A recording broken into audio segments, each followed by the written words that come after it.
মা বাবা এই দুটি শব্দের ভেতরেই লুকিয়ে আছে পুরো পৃথিবীর সবচেয়ে নির্ভরতার জায়গা। আমরা বড় হতে হতে কখন যে বুঝিনি আমাদের জন্য তারা কত কিছু ছাড়তে বাধ্য হয়েছে।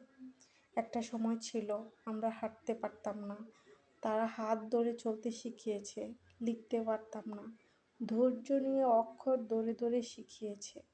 ভুল করেছি, রাগ করেনি, বরং পথ দেখিয়েছে। আজ আমরা একটু বড় হয়েছি, নিজের পৃথিবী নিয়ে ব্যস্ত। কিন্তু মা বাবা, তারা এখন অপেক্ষা করে থাকে সন্তানের একটা ফোন, একটু খোঁজ নেওয়া, একটা ছোট্ট ভালো আছি এটুকু শুনলেই তাদের চোখে হাসি ফুটে ওঠে। আমরা অনেক সময় ভাবি ভালোবাসা বুঝিয়ে দেওয়ার জন্য অনেক বড় কিছু লাগে। আসলে কি তাই? না, আসলে না। বাড়ি ফেরার সময় মাকে জড়িয়ে ধরা, বাবার হাতে এক কাপ চা তুলে দেওয়া, একটু সময় নিয়ে তাদের পাশে বসা, এটাই তাদের কাছে পৃথিবীর সবচেয়ে বড় উপহার। মা বাবা বয়সে বড় হয় না, ছোট হয়ে যায়। একদিন তারাই আমাদের উপর ভরসা করে বাঁচবে। তাই আজ থেকে একটু সময় দিই, একটু বেশি ভালোবাসা দিই, একটু ধৈর্য দিই।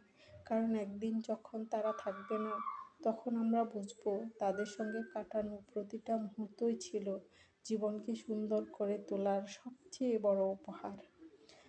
মা বাবা আমাদের জীবন, আমাদের শক্তি, আমাদের প্রথম প্রার্থনা। তাদের জন্য যতটুকু করি সব সময়ই কম পড়ে যায়।